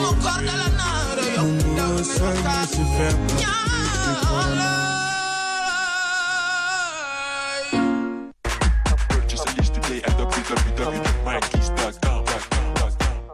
voilà donc fellu naa Mouhamed Diop ngir rek Aeromix training bi firi bi gën na set waaye dañuy bàyyi nga faram fàcceel ñu mouvement bu ne rek lan lay jëriñ ci yarami doomu aadama. waaw mouvement bu nekk lu muy jëriñ ci doomu aadama li ñuy wax toujours pour am la forme au naturel su fekkee da nga koy xool ci image yi maa ngi ànd ak coach Massamba ñu wax ko ma Sénégal mouvement bi ñuy def nii man dama nekk ci option facile pour ñu mën ko comprendre am na question yu bàyyi yu revenir at ne ma pourquoi des fois doo bokk li ngay def ak coach bi c'est pour permettre ak beneen gente bi ñu mën a xam ne mouvement yi dafa am avancé am débutant am intermédiaire ba ci confirmé donc boo gisee Samba dafay def yenn mouvement yu avancé di tëb di sauter kooku c'est pour les adeptes de haut niveau ak ñi nga xam ne ay confirmé lañ mais pour ñi nga xam ne ay sédentaires lañ ay intermédiaires lañ ak les débutants dañuy def option facile donc looloo tax man damay def mouvement bi moom mu def beneen bi ci beneen façon bi beneen point bi boo déggee aéro tout ce qui est aéro mooy aéro am na les mouvements aérobiques mooy mouvement yi nga xam ne da ngay utiliser plus cardio sa xol bi day liggéey lu bari d'accord mooy aérobique mais si c'est des mouvements ou des exercices anaérobiques là c'est plus que musculaire et articulaire tout à fait donc fii dañuy mixer moo tax dañuy mixer yoo xam ne ay mouvement la pour travailler la condition physique ak des exos yoo xam ne dañuy liggéey pour travailler muscle bi mu am définition muscle bi mën a am résistance ak endurance ci sport boo mën a def parce que cardio bi aérobique bi c'est la séance mère du fitness moom mooy yaayu entraînement yi boo ko déggee athlète yëpp ko soxla sportif yëpp ko soxla xol bi la ñuy defar mais mu ànd ak ay mouvement monde bi avancé na évolué na mooy li ma la waxoon keroog ba ci ay exercice doo topp di daw rek pendant 30 à 45 minutes ci biir 30 à 45 minutes wala une heure de temps yi ngay daw mën nga ci def ay mouvement même boo nekkee sur place nga cumuler les exercices comme footing wala training entraînement yooyu nga boole ko ay mouvement pour travailler les parties du corps duma denc di ko parce que yaram moo sacré bari ay ruq bari ay cër. tout à fait 8 groupes musculaires moo nekk ci yaramu doomu aadama de la tête aux pieds. mais parmi les 8 groupes musculaires yooyu y a 300 muscles ñetti téeméeri muscle moo jokkalante ba nit mën a taxaw. donc kër yi juróom-ñetti kër la kër gu nekk am na pàcc bu mu yor donc yii bokk na ci exercice yi lay permettre mu mën a liggéey sa yaram mais ñu bàyyi xel ci âge bi bu dee jigéen la bu dee mag la. bu dee xale la bu dee ko feebar ba tane la bu dee sportif bu nekk ci compétition yu mag pour mën a maintenir la forme au naturel comme on dit tout à fait c'est super important parce que wérgu yaram jamono ji wax dëgg yàlla jar na lu ne te tàggat yaram gi joué na ci rôle bu important Pape Assane xam na ci dara oui c'est xam nga li xanaa xamoon ne lii normalement moo war a jiitu ci nit boo xëy suba dëgg la am na benn jamono doon naa ko fi jéem ay temps ça remonte à 2012 2013 bu ñu daan jogging 5 heures du matin wala 5 heures et demi daan dajeek Amara Traoré fii ci deux voies yi. tout à fait. 5 heures 6 heures du matin 7 heures jëm 7 heures boo ko defee je me rappelle boo ko defee ba pare mais physiquement benn tu es bien. ñaareel ba dafa mel ni ci ngay gën a am créativité. tout à fait donc sport bi loolu lay jëriñ et moi je pense que mais nag sport ak tal aussi da nga koy tal te Sénégal ñi ko bëgg a def bare nañu mais taluñu ko am na ñoo xam ne nag culture la si ñoom. culture la loolu war a doon nag moom moo ñuy seetaan fi mu ne nii.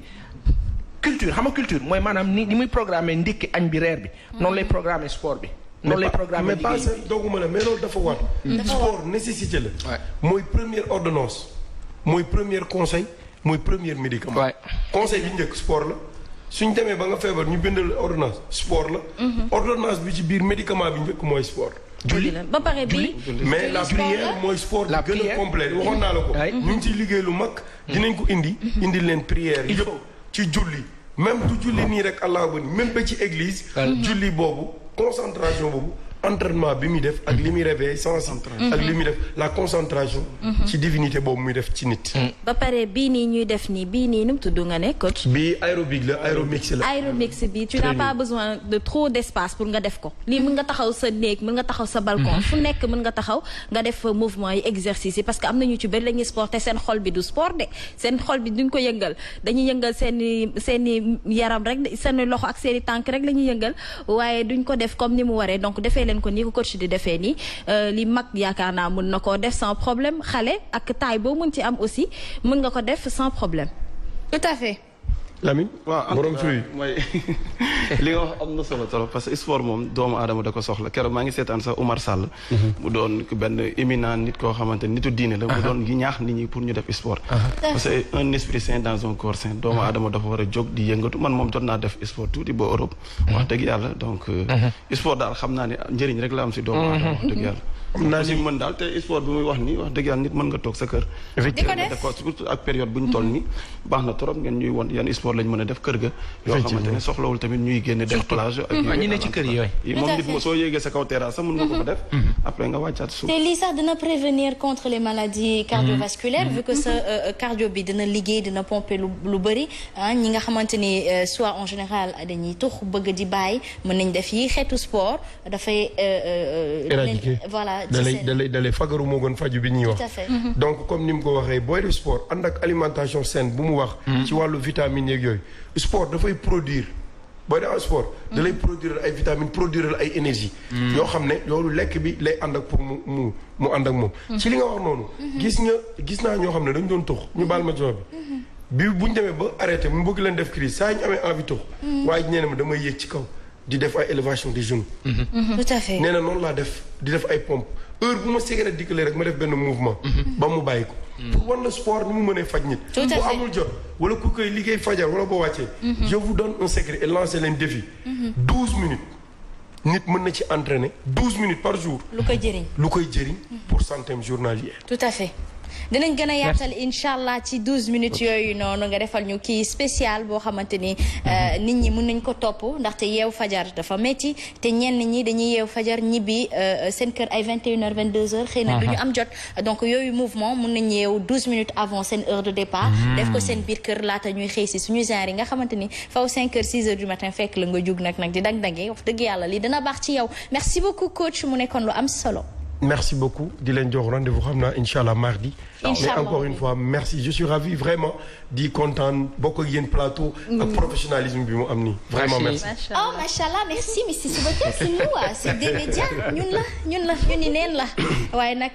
ki ñu jiite nag moom daf ñu won xarañteef. gëm liggéey. gëm sa bopp ak bu war a bëgg sa liggéey xam ak liggéey te dik ko jox kon nag du ñu def lu dul rek roy ci moom tamit nag ku la jiite da nga koy seet nii la nguur gi war a def Papa Assane war a taxawee li nga bëgg tey di Bougane boobu loo mënta présenté mën na la ko présenté la lu mu la sant lu ne rek moom mën na ko def loolu mooy njiit effectivement su ma la dénkee dafay fekk li ma lay dénk ma xam ci dara ba tax ne boo ko deful nu mu ko waree man ma mën la wax ne nii lañ koy defee kon nag merci beaucoup président sa doom boo koy yar boo bëggee mu yaru bul saaga ci kanam bu ko jàngal koy nekkee nee ko nekkuma fi xale bee ngi jàng fen danga koy nekkee nga ne ko billaahi boo dinaa la dóoroo ko da nga wax lu dul dëgg la xale boo ko ne dinaa la may tàngal rek jox ko tàngal boo ko joxul tàngal bés dina ne dinaa la may tàngal te di joxe ci papa boo ko jàngee nit ki li ngay digle day fekk càngaay na fekk ngay sangu tout à fait merci beaucoup à l'invité monsieur Lamine Sonko merci beaucoup à vous aussi parfait en fait liñ siy dolli rek mooy di réitérer rek sénégalais yi wax dëgg yàlla ñun menacé ñu kenn mais dañuy am yaakaar naa on est dans un pays de droit. même su nekkee ci période pandémie lañ nekk ak corona bi comme li ma la wax bëri na ay feebar yu fiy rey kenn néewul ni feebar bi am na mais yeneen feebar soo jëlee paludisme il y a 500 000 morts chaque année. soo ko diviser c'est 1300 et quelques morts par jour. te loolu lu fi am loolu lu muy rey kenn reyu ko donc am na yeneen feebar yu rey mais tamit am na lu ëpp lu muy rey ko corona mooy déjà mal gouvernance bi andi. doo am hôpital bu baax. da ngay toog sa kër xiif nit kuy dem pour wasin si àll bi ñu yóbbu la si ay saret ba buñ lay évacuer tamit ay nit di dee suñ demee ba ne ñeenti jigéen dañuy dee par jour si joxe bakkan loolu war nañ suñu njiit yi war nañu rus des fois di xool nit ñi dans les yeux wala di leen defal dara nga xam ne suñu alal la ñu ñuy dagg suñuy impôt ñu jël leen ko dénk leen ko te sénégalais yi dem leen di ñaan nit soo koy tax keesu koñse soo koy jox nit ki da nga koy lunjutu xool ko ndax wóor na réew nag li nga xamante ni réew la ay milliards ngay jël soo ko joxee baadoolo bu mel ni man lu may njëkk def mais me servir et servir mes amis donc nañuy xool bu baax ñu ñuy jiital suñuy réew dafa am solo parce que réew du ay caaxaan suñ la joxee réew war nga xam ne wax dëgg yàlla xoolal lu laa leen def Brésil jëlee ko si dara yóbbu ko si 10e puissance mondiale en un temps record suñuy njiitu réew même musuñu créer emploi. Merci beaucoup ci naka noonu nag la ñuy daal di dem rek suñu premier clip du jour boole ko suñu page publicitaire ñu retrouver waat le deuxième plateau. Voilà ñu di jaajëfal bu baax a baax suñu partenaire yi Queen Biz encore une fois ñu di ko féliciter un clip réussi et très sensé ci noonu nag lay nuyu ñi nga xamante ne nag ñoom ñoo ñu dabu si muy le journal de la femme et l'entrepreneuriat ma tàmbale nuyoo bi mami ko gëj nañ la gis noo def. maa ngi nii. yaa ngi am jàmm. namm naa leen coach. mami ko nuyu naa la. Binta nuyu naa la. Pa Assane Seck nuyu naa la nuyu bu baax a baax waa Sénégal nuyu bu baax a baax képp koo xam ne yaa ngi seetaan Subatel sur la Sen TV c'est vraiment un plaisir pour moi de vous retrouver les samedis et les mardis waaw. Merci beaucoup à toi Binta Ba entrepreneuriat magnifique en vert. Merci bien man daal bu ma santul entrepreneuriat rek sant économie wala Subatel yéen tamit man baax laa sant voilà Asma maa ngi lay nuyu bu baax a baax Pa Assane maa ngi lay nuyu Pa Assane lan la. Elle est magnifique. En fait dafa am lu change ci lu ma xàmmewul. dafa xeefu le regard qui tue.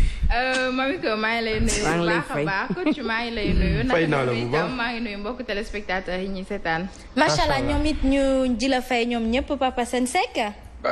Elles sont magnifiques. Elles sont belles. Subatel. Wow. Binta est ravissante. Mamiko macha allah. Ça te donne envie de faire quoi de voir Mamiko aussi. Mais de me lever parce que mami kaay nii kaay. Parce que yow. Machallah. Il faut lui céder ta place. L'élégance. Voilà. La classe. C'est nous. nii am si kaar waaw lii neex na. waaw kay. fii neex na. c'est bien. Très bien. Alhamdulillah. Parce que tu sais que je suis asthmatique donc y a l'air qui vient. bi. Voilà. Merci. Vous voyez pourquoi les femmes se font belles ça réveille chez l'homme l'élégance le charme voilà noonu la nag merci beaucoup en tout cas Papa Sen Seck mu nekk lu rafet na jeunes yu bëri roy ci yow ndaxte galanterie dafa manqué ci jamono ji ñu toll mat naa bàyyi xel bu baax a baax ci naka noonu nag la ñuy daal di dem rek entrepreneuriat on retrouve tout de suite Binta Ba.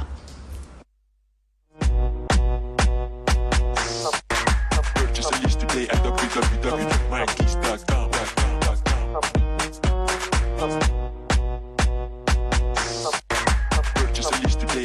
Attention.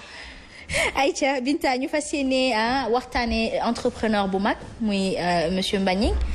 ma bàyyi la rek nga faram fàcceel ñu jaar jàllam ak li muy def ci réew mi. Asma ni nga ko waxee noonu la ñun nag samedi yaakaar naa ni rendez-vous bi kenn dootu ko joxe ndax entrepreneur yu mag ci Sénégal yëpp dañuy toog di xaar seen rendez-vous ngir rek xam ban entrepreneur lañ leen indil te itam ñu solat suñu daal rek duggati ci dëkk bi xool beneen entrepreneur indil leen ko bu ko defee jeunes yi nga xamante ne bëgg nañ mel ni moom dina leen doy référence ñu mën a xool ci moom bu baax a baax dañuy dem seetaan Mbagnick Diop ànd ci ak MD ak Aziz dellusiwaat léegi sur le plateau. Monsieur Mbagnick Diop, président du mouvement des entreprises du Sénégal, MEDES, qui est une organisation patronale qui regroupe essentiellement des PME-PMI. Je suis aussi le président du groupe Promo Consulting.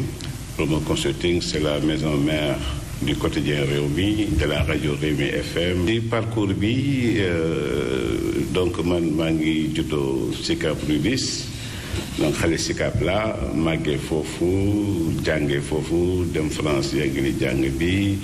après nag je me suis lancé ci affaire ci business ma créé foofu France sama première agence de communication Promo 2000 liggéey aussi ci agence publicité yi gën a mag dellusiwaat nag Sénégal ma dellusiwaatee Sénégal ma créé première entreprise Sénégal ma doon complexe Ngossé après ñu créé MEDES MEDES tuddu woon MEDES mu ngi tuddoon CFJ Cercle des jeunes chefs d'entreprise parce qu'on était très jeunes on avait la trentaine c'était en 2000 ensuite à partir de boobu créé waat Promo Consulting mu nekk continuité Promo 2000 bi nekkoon France et puis de fil à aiguille ma créé ay entreprises yu bari et surtout créé ay concepts yu bari parce que boo nekkee bitim réew nga ñibbisi li lay gën a frappé mooy doo gis doom interlocuteur bu généreux koo xam ne dina la tàngat dina la encadré ak yooyu yow la yaay nekk di mëkkante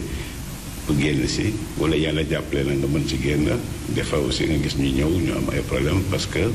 amul woon benn structure boo xam ne genre interface la entre ñu jógee bitim réew ñibbisi créer entreprise bëgg ñëw liggéey Sénégal ak ñi nekk fii ñu xam ne ñu ngi fi déjà loolu sama waraloon création donc MEDES bi ma xoolee loolu bu ma leen ba yàlla jàppale ma nekk ci biir système bi ba commencé du ma ne am doole mais commencé am moyen ma ne am na ñetti affaire yoo xam ne moom il faut que ma def ko mooy jàppale am 1 million te boo fayee 5 employés peut-être da nga fay 500,000 bu charge yi ñëwee électricité ndox ak si yeneen charge yi chiffre d'affaires bi nga defoon dugg na si charge yi te boo ëlbata ko si banque yi fekk ndaw nga banque yi duñ la mën a lebal duñ la mën a abal parce que amuloo benn garantie donc entrepreneuriat tey nekk na lu jafe mais nekk na aussi lu yomb bu fekkee ne li ngay def xam nga ko aussi pour tëb rek gis Binta di def production nga ne naa def production fekk amuloo benn notion ci production il faut nga maîtriser li ngay def ba pare am passion liggéey. xale yi dañu xaw a yàkkamti lépp jógul lekk sotti dañuy bëgg a créer entreprise tey bu subaa ñu am oto bu gannaaw subaa ñu bëgg a am benn appartement wala benn kër après bu gannaaw subaa ñu bëgg a def lii def laa ba nga xam ne loolu mënul ànd il faut nga liggéey ba consolider ba xam ne yow am nga départ wéeru nga ci lu dëgër.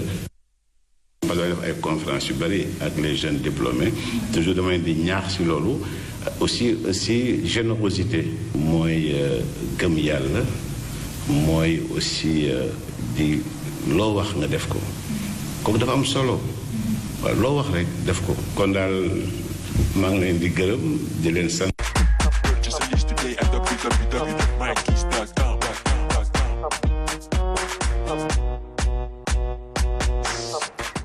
mu nekk ay kàddu yu am solo ñu bàyyi la rek ci faram fàcce gi. waaw voilà Asma c'est un plaisir à chaque fois di indi koo xamante ne jeunes yi buñ ko gisee rek dina tax ñu bëgg entreprendre moom nag kenn dootu ko présenter fii ci Sénégal ndaxte bu fekkee ni jàng na fi dem na en France jàng fa ubbi tey benn agence de communication boo xamante ne moo jur réew mi quotidien nekk suñu ay concurrent am tamit rajo ba tey jii mu ngi may annoncé ne télévision bi itam dinañ ko ubbi fii ak diir rek donc mu nekk benn liggéeykat boo xamante ne mu jiite itam mouvement des entreprises du Sénégal yaakaar naa ni corridor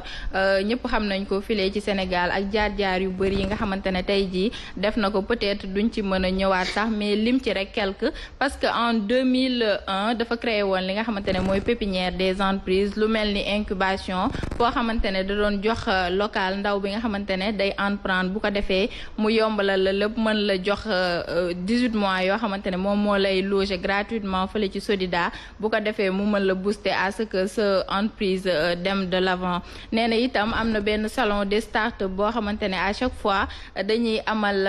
benn rencontre bu ko defee banquiers yeeg entrepreneur yëpp ñëw daje mu am ay autorités yoo xamante ne dinañ fa nekk bu ko defee jeune entrepreneur bi dina am possibilité daje ak amaana ñi mu bëgg a taseel waxtaan ak ñoom mais nag mbas mi moo tax ñu jàppoon que le 19 juillet mais xam naa dañ koy dàq donc voilà lii daal mooy parcours Mbagnick Diop Chouch. moo am solo coach. waaw mais lii dafa bokk ci li nga xam ne ni may wax à chaque fois dina permettre jeune bu nekk nga jugee de 0 à héros. parce que bu ñu jugee nga dellu ci ginnaaw nga xool nga xam ni nit ki ci dara la commencé ba yàlla sunu borom dimbali ko mu am li waaw ku ñu dimbali rek a fi nekk kenn mënul. ku ñu dimbali rek pousse mooy li ma wax sànq ñi ci kaw ñi suufa leen fi bàyyi donc ñi nekk suuf bu ñu poussé ñi suuf rek ñu mën a dem fekkante ci kaw. c'est important. Tout à fait Papa Assane Seck. nee naa ko tu allais voir mon ami. Tout à fait. Mbagnick Diop Souche suñu mag la ku baax la di ku yàlla ku ñu dimbali am na mais ku yàlla wërsëgal. am na ku yàlla jagleel mbir ci àdduna moom ki ñu njort ne kenn dimbaliwu ko sax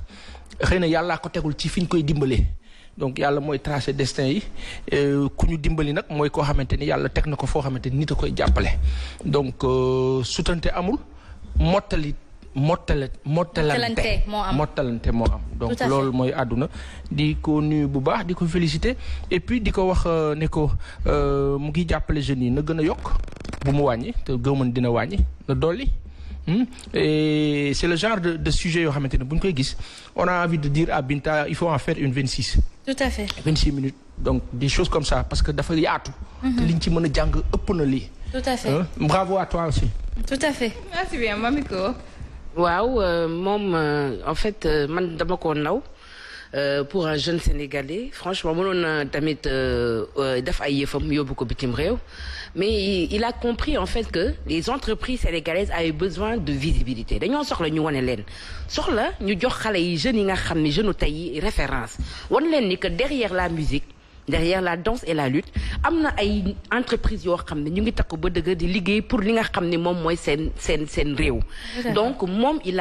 a capté ça mu def li nga xam ne annuellement lay am di wane entreprise yi nga xam ne ñoom ñoo gën a liggéey xam nga loolu lu mu mën a jur dafay jur bépp entreprise boo xam ne am nga sa chiffre d'affaires tey mu nekk 1 million bu subaa yaa ngi ñaan am chiffre d'affaires boo xam dina nekk 99 millions pour mën a bokk ci ñi nga xam ne dañ naan entreprise yi gën a xarañ ci seen réew la te doon entreprise yi gën a xarañ seen réew dafa am li nga xam ne ay avantages yu bëri nga xam ne day tax ñoom ñu am ko ci li nga xam ne moom mooy àdduna donc il a compris ça il l'a apporté mu nekk loo xam ne réussite la am ba xam ne chaque année nit dañ koy yàqamte di ko xaar. Asma li ma ci bëgg dolli rek mooy dafa ñëw ci ponk yi am solo xam nga li duuf ci nag lépp dafa xajul ci cin li amaana élément bi ñu jël yëpp mënuñu koo teg mais ñëwaat na ci valeur nee na xale yi war nañu am ay valeur nit ki lépp li nga xamante ne wax nga ko rek wala diggee nga ko da nga ko war a respecter ba jox ma exemple am ne ma rendez-vous bi ñu amoon dafa waroon gisee te ak Amadou Xot mais puisque joxe na parole am ba pare mënul woon faillir nee na réussite jeune mën na ko def mais tamit ci ay valeurs yi nga xamante ne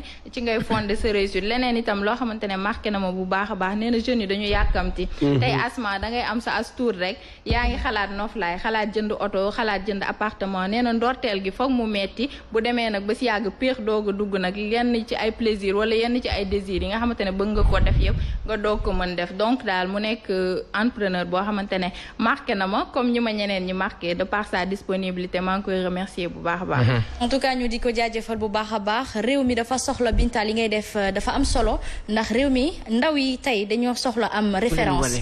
te nag référence bi kenn ku ci nekk boo déggee grande famille yu mel noonu duñu xam seen histoire duñu xam en tout cas la souche de l'histoire mooy partie bi metti bi partie bi nga xamante ni nit ki daf ko ñafe xaar ko toog muñ ko ba yàlla di boole ko góorgóorlu ba yàlla fekk si ko ci am na solo lool et merci beaucoup de nous servir tous les samedis. loolu la parce que tey jii peut-être benn jeune bëgg na tase ak moom toog waxtaan ak moom beneen jeune bëgg na tase ak Bougane Gueye Dany d'ailleurs sax moom foog mu ñëw parce que fépp fu ma dem rek dañ naan ma Binta looy sol sa dàll di uti modèle bu dee modèle am nga ko sa biir kër donc yaakaar naa ni président foog nga ñëw ci rubrique entrepreneuriat encore une fois rek pour wax ni lii nii pour inciter les jeunes wala leen ni tey jii ñi nga xamante ne ñoo nekk au devant de la scène xëyuñu rek nekk au devant de la scène dafa am foo xamante ne jaar nañ fa mu metti torop ñu muñ ko tey ba mën a yegg si fenn fi mën a am tour donc pourquoi pas ki nga xamante ne toog na këram itam bëgg a mel ni Mbagnick Diop commencé mu à partir d'aujourd'hui mu jël référence ci moom commencé di entreprendre nànk-nànk ba ñu am téeméeri Mbagnick Diop Chouche file ci Sénégal. tout à fait te boole koog muñ Mamiko. te moo tax nag il est important que genre yi nga xam ne moom mooy ay Mbagnick Diop ay ñi nga xam ne ils ont réussi wax dëgg fa neex yàlla ñu ubbeeku pour les médias ubbeeku pour les médias boobu dina tax ñu retracer li nga xam seen vie mais bu dee ku la woo rek nga ne non je suis occupé. Tout à tu fait. es un homme qui a réussi dans ta vie donc les jeunes ont besoin de toi de savoir de connaître ton parcours xam fi nga jaar pour mën a ñoom itam am espoir ni ñoom mën nañ réussir mais bu dee yéen ñi nga xam ne da ngeen réussir vous n'êtes pas là pour les jeunes mën a waxtaan ak ñoom mën leen booster mën leen yokk donc sa mën-mën ak sa réussite au final yow rek la amal intérêt. Donc il est très important, c'est un appel que je lance vraiment ak ñi nga xam ne ils ont réussi, ils ont créé des entreprises, des Sénégalais yi nga xam ne macha allah ay références lañ ñu ubbeeku ci jeunes yi pour ñu mën a vraiment jàng ci ñoom. Merci beaucoup Binta. Merci bien Asma, on se donne rendez-vous mardi inchallah. Merci beaucoup à mardi. Alors mais en attendant, tu restes en notre compagnie, on fait place au journal de la femme. On retrouve tout de suite Mamiko.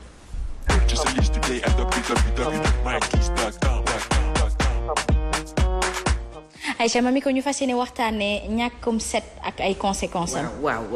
conséquence manque d'hygiène corporelle. tey dama koy def waxtaan boo xam ne day tas. coach bu ñu naan manque d'hygiène corporelle sa xel ci lan lay ñëw. ñàkk sangu daal man. yow ñàkk sangu yow ci lan ngay xalaat. baay bu weesoo ñàkk sangu bi am xet bu neex. xet bu neex yow Binta. yaakaar naa li ma bëggoon a wax est-ce que Asma ak coach boolewuñu ko. wax nga ko Pa Assane.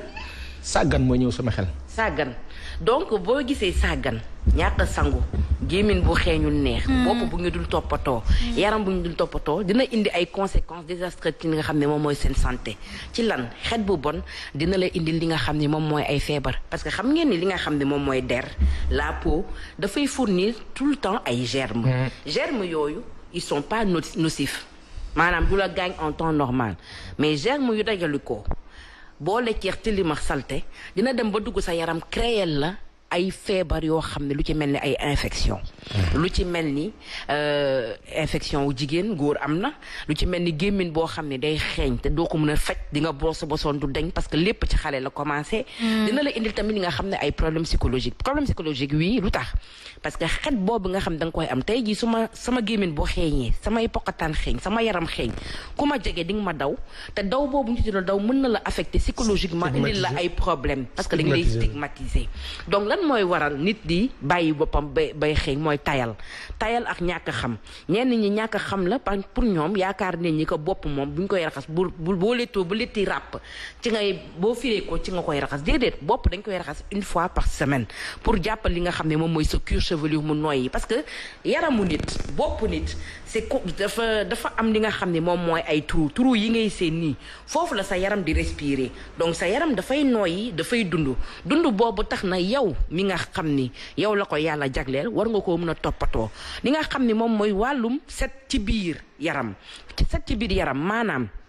sa kanam noo koy raxasee di ut saabu ordinaire di ko raxas bàyyi di dugal sa baaraam bàyyi di jël ay parfum wala lépp loo xam ni savon boo xam ni dafay parfumé di ko utiliser sa kanam mën na laa indi li nga xam ne moom ay infection jigéen yi war na ngeen sàmm seen bopp da ngay gis jigéen boo xam ne buy xëy di liggéeyi du sol slip baal leen ma ci wax ji jël jiin sol ko ba ci kaw ba mu dang yéen dooxu bokk ba ngoon loolu c'est pas hygiénique nañu waxante dëgg frottement boobu sa tànk yi di frotté wu moom mooy lay indil ay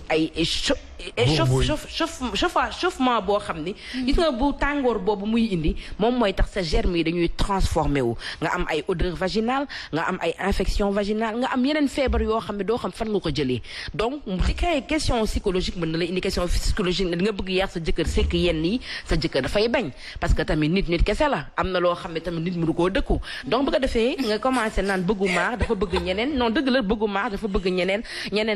lii nii fekk na ci yow la donc nit dafay jël soin ci boppam li nga xam ne moom mooy bokkataan yi nañ waxante dëgg tàngoor jot na te tata yi dafa xat nañ ko waxante dëgg bus yi dafa xat carapiti dafa xat te loxo yi la ñuy ak téye baar bi di rey nit loolu nañ ko arrêté pour set li nga xam ne mooy sa bokkataan soxla woo lu dul doomu limon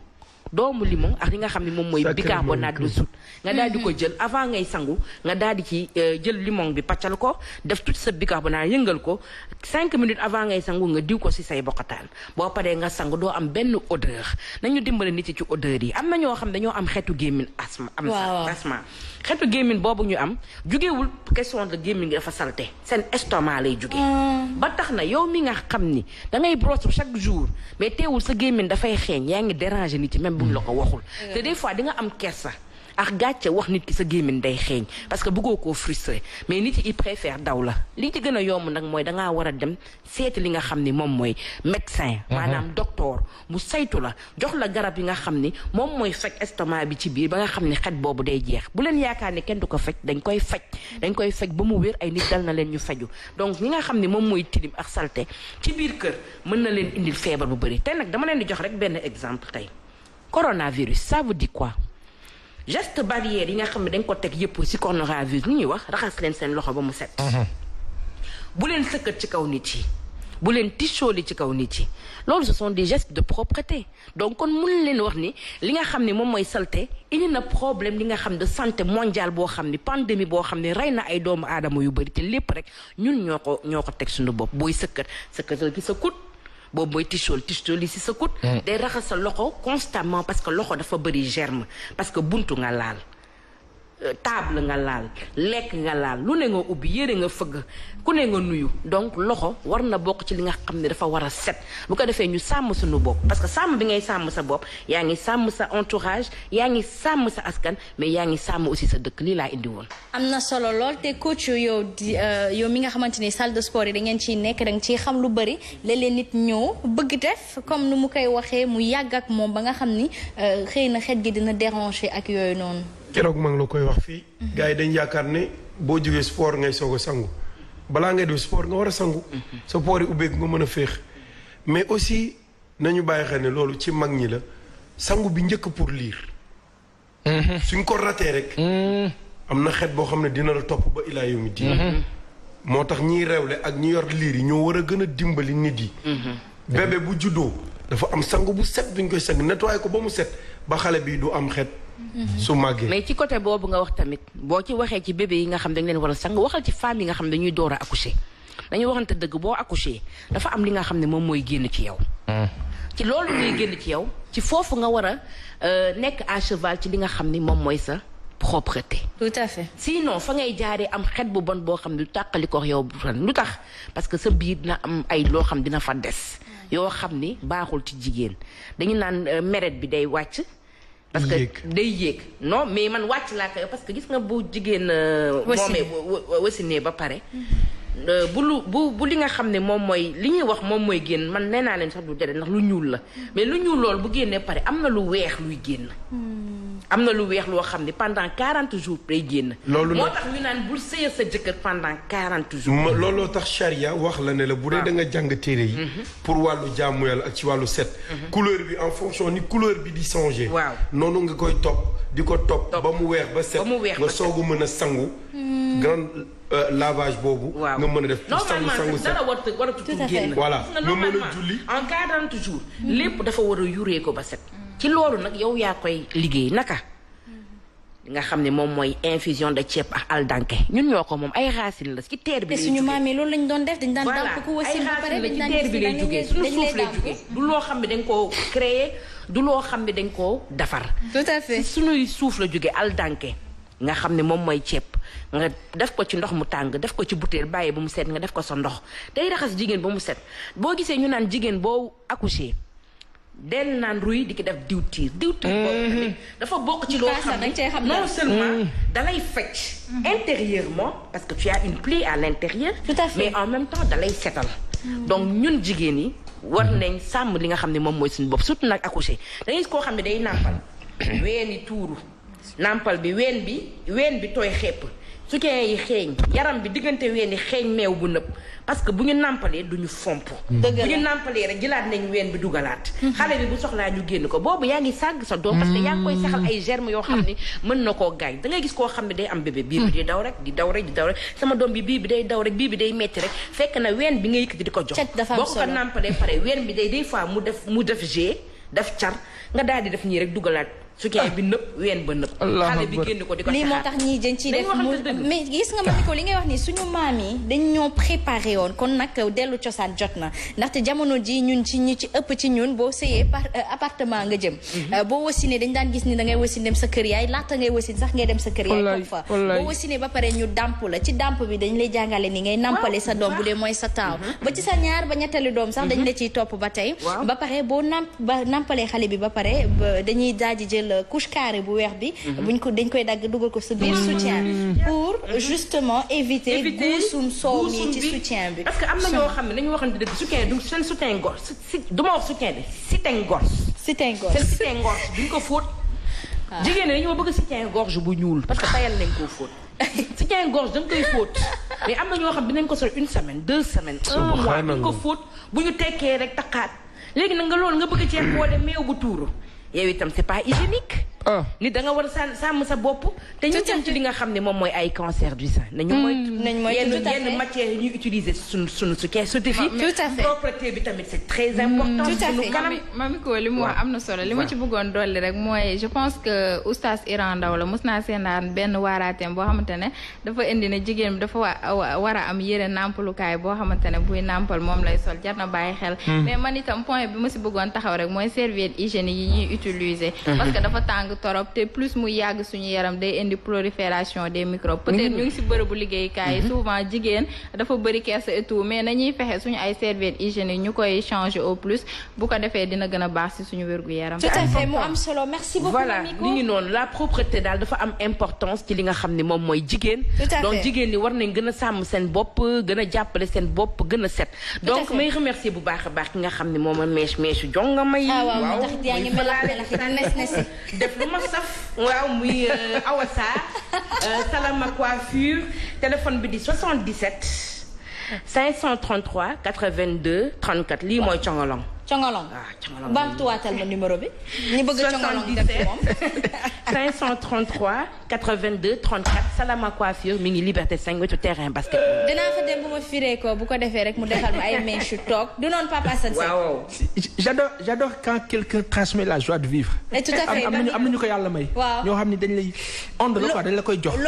macha allah yàlla sàmm la. loolu il faut que nga bañ a farege ñeente. di doxal macha allah merci beaucoup Binta te loolu mooy. Mamiko merci coach. Merci Asma di remercier aussi Pablas Baye Fall moom mi ma habillé aussi ci 77 258 74 02 di gërëm chicorien yëpp di gërëm Baye Fall ak Yaay Fall yi nga xam ne. ñu ngi Liberté 5 coach rek man sama àdduna dafay tukki. dara non mais dama leen di bëgg quoi xam nga man ku ma xam ni xam nga sëñ Babacar a dee ci xol bi. taalibe Cheikh ñaan nañ yàlla dee ci ba dekk ci. dëgg la doon julli pire mais Baye Fall ak chicorien yi xam nga dim link bu nice. ci les cellules cadets bu Dayratul Moustarchidine wala Moustarchidati. merci macha allah chicorien yi nekk Daaru ak les jeunes catholiques nga xam ne ñëpp su may gaañ lañ. tout à fait di ànd ak man ci job ci liggéey vraiment. unité des cœurs la ñuy ñaan. yàlla sax merci beaucoup merci charmants téléspectateurs de nous avoir tenu compagnie ou ne serait-ce d'avoir accepté que nous vous tenions compagnie chez vous dans vos maisons. On vous souhaite en tout cas un excellent week-end voilà loolu nag man damay fàttali ni rek saa su ne madame Diatta bu suñu taar moom mooy jaar ci sama bopp moom mooy tax may taaru di leen bégal yéen téléspectateurs yi kon nag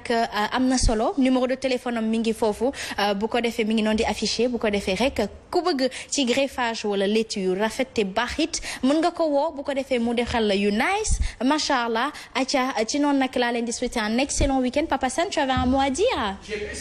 GP ce soir bien sûr spécial Serigne Mbacké Soxna Lo yaa xam naa ni daal def nañ fi GP bu ne ñëpp ku ci nekk daanu leer non tey damay ragal ni président mooy daanu leer tey ngeen di gis ay rongoñam nag inchallah rabbi ayca merci beaucoup et on vous donne rendez-vous le grand rendez-vous ce soir à 22h. CCBM Automobile, représentant exclusif marque Volkswagen, d'origine allemande, numéro 1 des ventes en Europe, à Gridwall, numéro 1 des ventes en Chine. Molindon May, c'est une émission Subatel. Tombalil ak Cawarti ak Nescafé classique, Sénistic Nescafé, Molindon May, c'est une émission Subatel. Faites confiance à